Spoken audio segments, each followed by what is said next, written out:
really should be ashamed of myself. What you guys are looking at are all of my paper stacks. Mind you, these are only stacks from Die Cuts with a View. I was over on the Die Cuts with a View blog, and there was a post about how many Die Cuts with a View stacks that you had.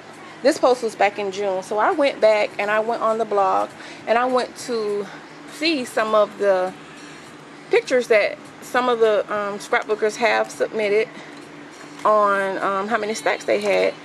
Not too many people did it because I think too many people were kind of sort of ashamed of how many stacks they had, but I am not ashamed of the stacks that I have.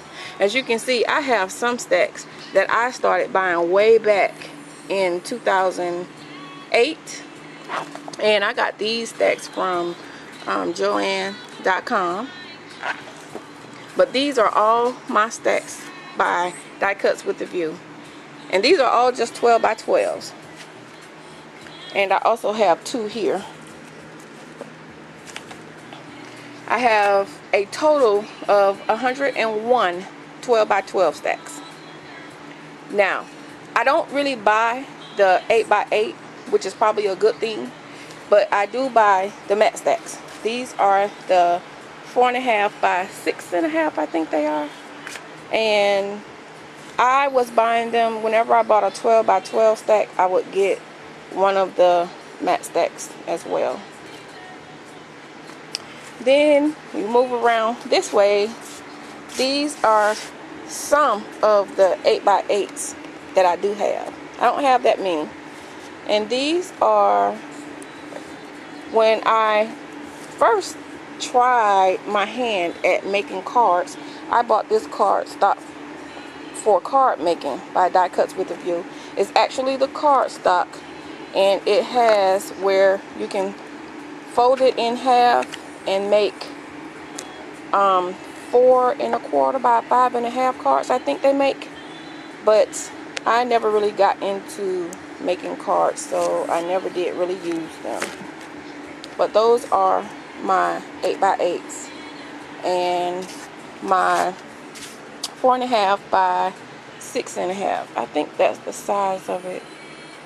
6.5 by 4.5. And those are my 12 by 12s. Now, moving on to my other stacks of paper that I have.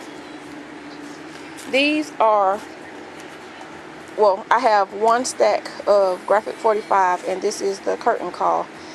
And I also have Graphic 45's Halloween in Wonderland. I think it is the Halloween stacks from last year. And these are my Tim Holtz stacks here. Now, I don't have that many of those. Moving on to this stack right here. This stack is paper from Hobby Lobby.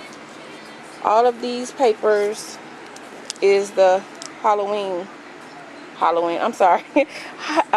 Lobby brand paper, which is by Paper Studio. And moving to the next stack, this is stacks of my K&Co paper. And do you see how many I have here? But don't think that that is all, because the rest of my K&Co papers are in these plastic containers. And they are in the containers because I collect all of the embellishments with the papers. But all of these go back, and these two bins are full, and there's stacks there. Now, here, this stack is all my mind's eye. All these are my mind's eye papers. I think my mind's eye papers are my absolute favorite papers.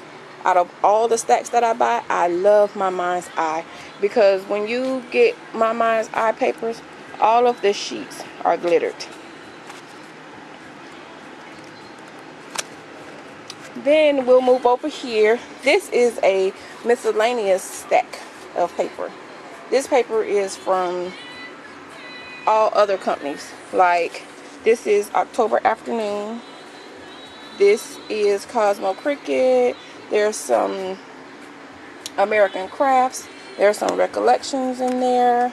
There's also some paper stacks from Joann's and some Martha Stewart papers. So you guys, I know I should be ashamed of myself with all of this paper, because there's no way that I would be able to use even a fraction of this paper. Even if I did 5 layouts a day, I probably would take forever trying to put a dent in all of this paper. But the reason my paper is stacked this way is because you guys know that my scrapbooking area is in the basement. It is an unfinished basement.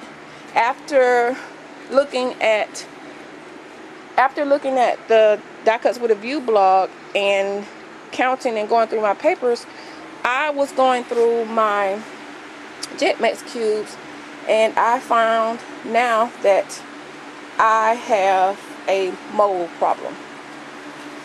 And this is my second year in this house, and this is the second year that I've had mold. So the owner doesn't want to do anything to the basement. I mean, I don't understand why, because I offered to pay, you know, to have it finished, even if not completely finished, just to have walls put up to where I can get some kind of insulation down here. But he doesn't want to do anything. So for the next couple of weeks, this will be the home for my paper until I'm gonna buy a portable air conditioner and just have it down here to keep this heat, because this heat is awful. The temperature outside is the temperature inside here. I've overcome my situation in the winter time where I made this little setup here, so that way when the winter comes, I'll be able to heat just this room instead of trying to heat the whole entire basement. So that's what I wanted to share with you guys. I was going to do a room tour, but as of now, I'm going to hold off on to that until I get the situation with my paper taken care of. But thanks for watching.